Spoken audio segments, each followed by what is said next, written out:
What's going on, everybody? It's me, your boy Al, over here at One Man Indie, and I am back with more stuff to talk about here on this World Building Wednesday. A quick update on the ongoing reversion, revision, twist, spin-off, whatever you want to call, of the Feywild for my world of Kandris. So far, I have completed 4 creatures based off 4 different mythological beings or fairies or whatever from medieval and Old English, French, medieval European folklore. I've got all 4 of them down here. You're going to see a list of them here. I already have the groundwork laid down for a 5th one here, which I thought was pretty cool. I can't wait to show it to you guys. I hope you do like it. And that's pretty much that on that point. Okay, now, if you guys remember from last week, if you haven't had the chance to see that video, it should be somewhere up on the screen somewhere for you to click on it. I discussed ways of using encounters differently than just basically XP drops, battles, and slasher puzzles. And I'd given examples of, I guess maybe a brief overview of what I've done with it in that regard, but I wanted to kind of expand on it and show you literally what I have done with each encounter that I made. I had a very interesting thought. I was, working on some stuff, typing up some stuff, and I had a video from Wylock Armory playing in the background, and I was watching him go through an exploration of each area of something that was called the Halls of Madness or something like that, Mountains of Madness. I forget what it was. I'll actually put an image for that video series that he has up here. It's a great series, by the way, and it's a very interesting adventure that he's going through. I guess it wasn't an adventure. It's more like a, a dungeon. And when I was watching that particular video, some thoughts were going through my head. And the one thought that actually kept coming to mind was, I guess it wasn't so much a thought. A question, like, why can't you just look at an encounter the same way you would as like a room on a map in a dungeon? By that, I mean the parallels between the two seem to match up, because when you go into a room and you look at it and you're reading the description of it, yada yada, this, that, and then the other, it reads out okay. Well, it tells you what's in the room, what you're looking at. It describes whatever creatures may be in there, things like that. Well, I kind of thought of it, an encounter pretty much sounds the same to me, because an encounter is either going to show you the environment that you're in, what's in the environment, and if it's like a battle, it'll show you the actual challenge rating of the creature, this, that, and the other. The effects of the room and the environment, everything is like this. And it's like, okay, well, if that's the case, why don't I just think of it like that? And it kind of changed my outlook on how to actually go about making an encounter and things of this nature. It helped me to make other encounters to what I was already working on, and I think it turned out pretty good from what I have here. So let me give you a breakdown of the different kind of encounters that I've had here that, at least for me, would be pretty fun. So let me just show you that, or I guess maybe just talk you through it and see what I've done so far. All right. This recent one that I've actually updated it, when I look at it, was pretty cool. So I have an underground tunnel, basically just a tunnel. It's literally just a tunnel that goes on for 4 turns. Within those turns, not turns, rounds, if the player or players do not do anything, traps get activated. There's one particular trap at the beginning of the tunnel that actually deals damage if no one even tries to even look for it, sense it, whatever. If you don't, bam, everybody gets a straight up 10 damage, and it goes from there. Now, most likely what's going to happen now that you've given them the 10 damage, you're most likely going to get everybody all kind of paranoid and looking around and everything else like this. Now, this sets the tone for what to expect going forward. Now, most likely, because I've done this, probably will make the player or players paranoid, saying, oh, great, now we got to check this out. So you're kind of adding a little bit of tension to it, and now they're more willing to want to pay attention. So now that they're more aware of what's happening, here's what I'm going to do. I give them a chance to see if they can find the trap and or disable it, one of the two. And I personally base it on whoever has the highest intelligence stat. And if they do it, that's fine. They don't get any damage. But the other 3 traps that I have here, they're not really anything that's going to do any damage. These are just going to maybe like annoying. They're going to slow the team down or the party down. And it's just basically an annoyance. That's all it really is. But if the player with the highest intelligence decides to go through and disarms the 3 other traps remaining, then they get an ability that kind of reflects that. You can call it whatever you want it. You can call it trap sense or trap detector, trap master, whatever. I called it something else different. The great thing about that was in, I believe, a room, 2 encounters prior, if they had noticed something in that room, then I gave them an ability that made them more, I guess gave them a greater boost to their intelligence for certain things, like noticing traps or disarming them. So if that person who was already there, if they had walked into this encounter, which is basically the underground tunnel, they would have a better chance of disarming the trap that was there. And he would automatically, most likely, disable the first trap fairly easily and then automatically just get all the rest of the traps.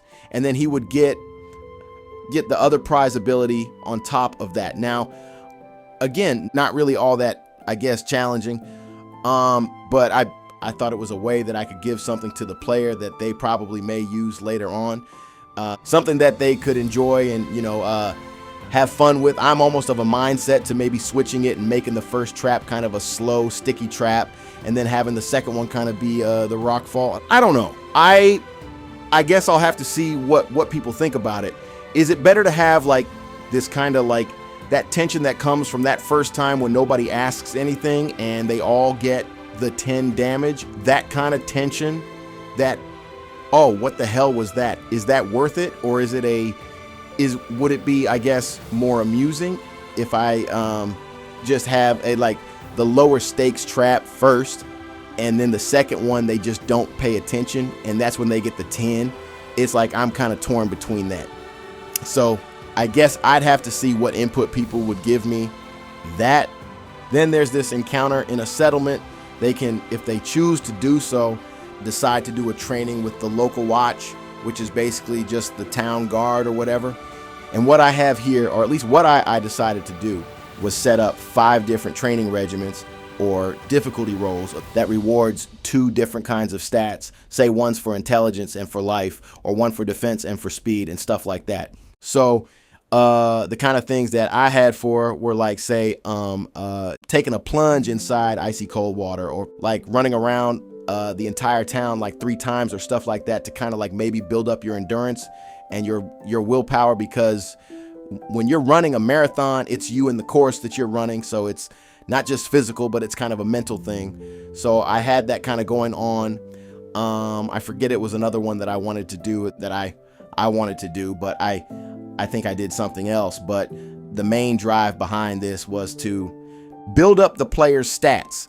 And if they, I guess, rolled high enough, because it is a roll, which for this one, they would also get like either an ability or like an action or a skill or something like that.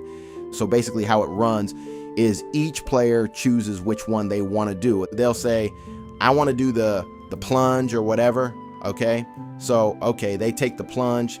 I think I gave it like a DC, what would be equivalent of a DC of, say, like 15, 17 or whatever. And they would roll that and say a half of their relevant stat. I think the first one I would probably go with half. So say half of their constitution or whatever, half of their constitution score.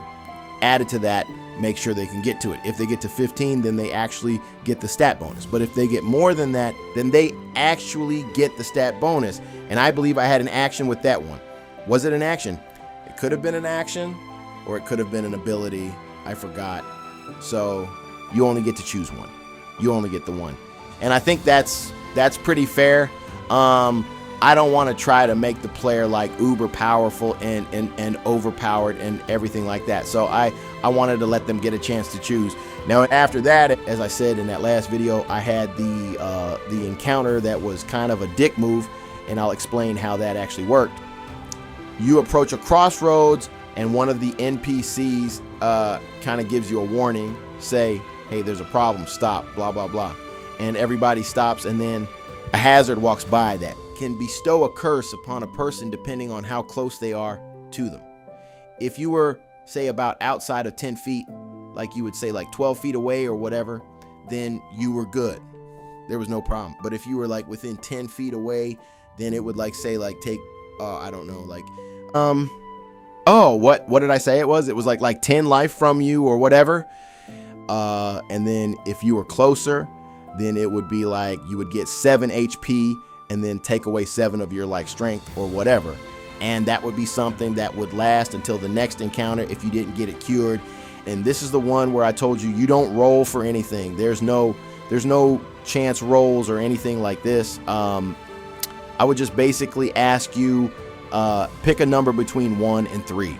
And depending on which number you probably get the curse where you would lose 7 HP and like 10 strength or something like that. So yeah, you would get mollywopped. I'm not gonna lie to you. You would get got. You'd be mad as everything this side of hell. But yeah, you would be mad. But I also gave you an opportunity to get that healed, but it's gonna cost you, because right after that you go into another larger settlement, city, whatever. And this one I was more proud of all the encounters that I created, because this one I literally created an actual shop, like a actual encounter that's actually a shop. Now maybe other people have done these type of things. If they have, hey, okay, I get it. But I was pretty proud of myself. I'll actually read the abbreviated version of it. I'm not going to read the whole thing. That'll take all day.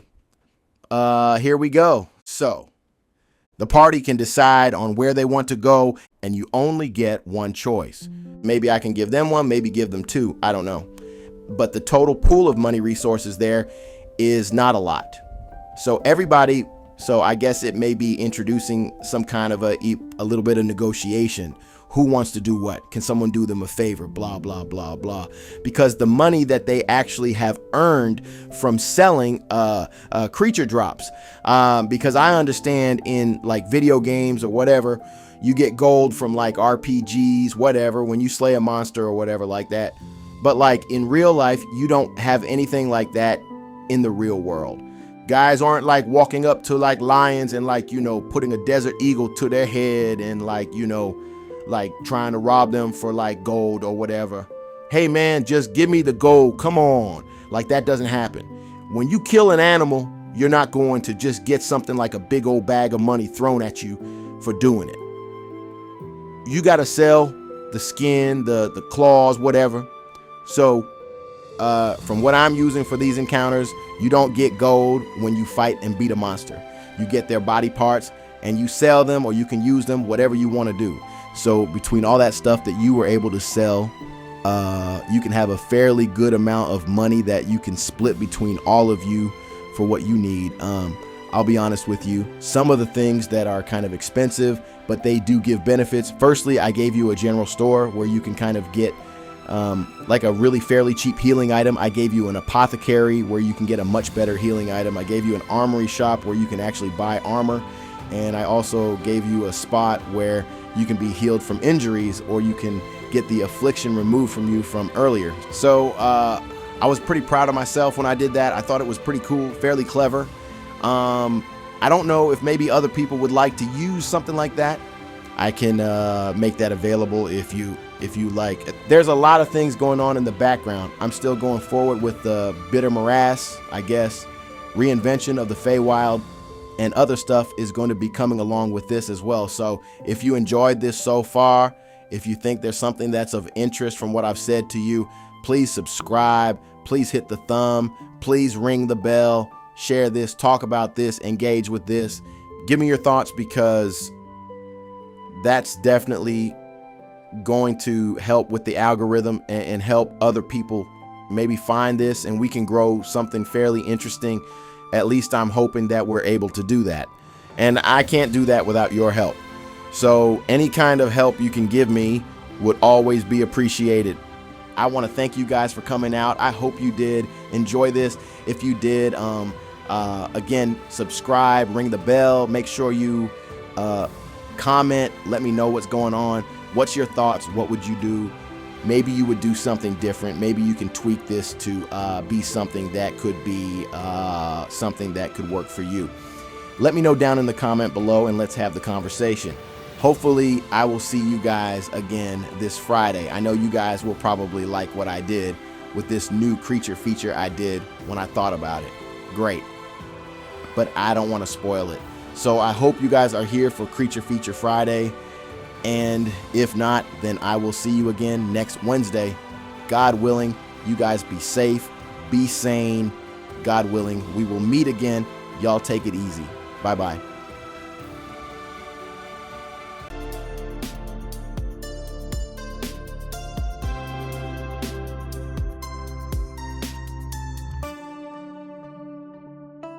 If you enjoyed the content, please support this channel by liking, subscribing, and ringing the notification bell for more. Thank you.